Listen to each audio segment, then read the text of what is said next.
Good morning. Today is Saturday the 4th, and we're going to start with a daily reflection on the New Testament. Okay.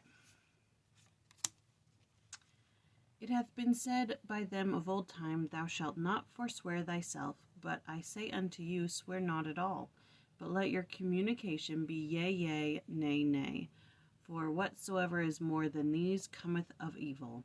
Matthew 5:33-37. The law of Moses required the taking of oaths as a formal part of religious life. Jesus fulfilled all of the law of Moses, including the part that required the taking of oaths.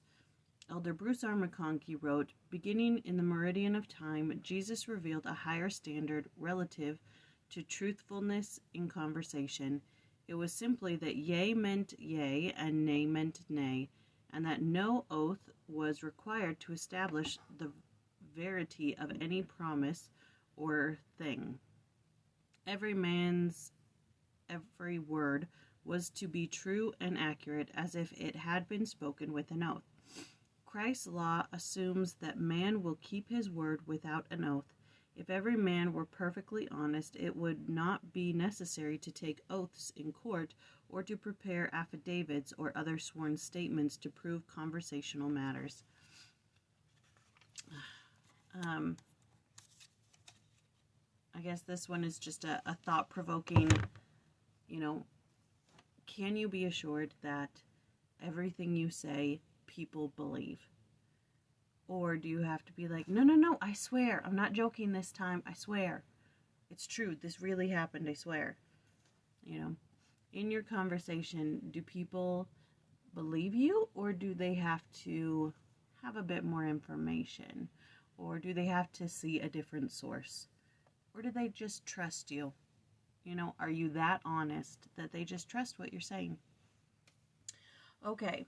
So today is Luke chapter 7, verses 1-25, and we have the centurion's servant who is sick, who he heals without going into his house, and then there's a dead son who he raises, and then disciples of John the Baptist come to Jesus and say, are you the one who's foretold, or are we looking for somebody else? Which I found confusing because John should know. Right? John's his cousin. He should know that this is the Christ. He said this is the Christ when he baptized him. So that was a tad bit confusing. So that's what's happening in these first 25 verses. Jeffrey doesn't have anything to say about Luke chapter 7, which is fine because he gave us something great yesterday. But, Mom, I'm on camera. If you're... Yep.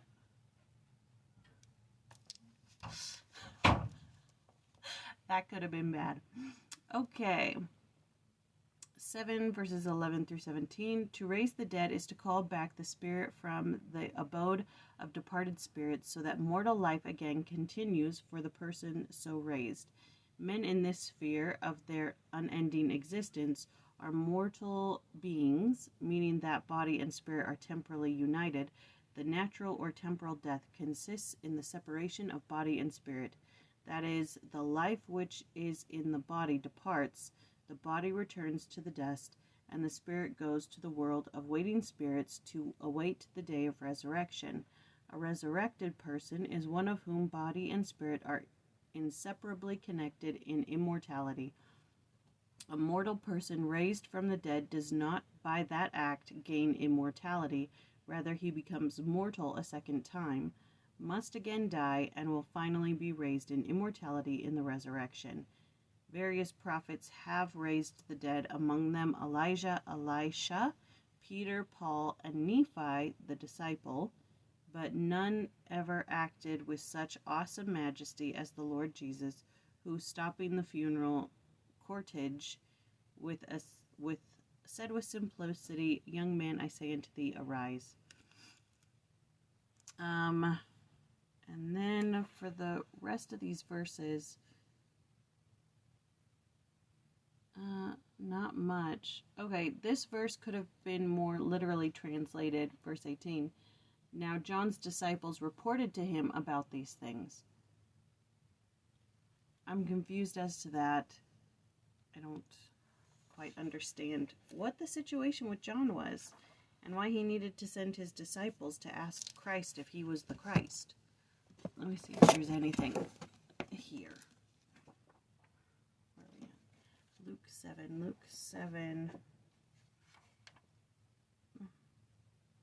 The only thing they have for Luke 7 is for verses 36 through 50. There's no commentary on why John the Baptist would do that. So,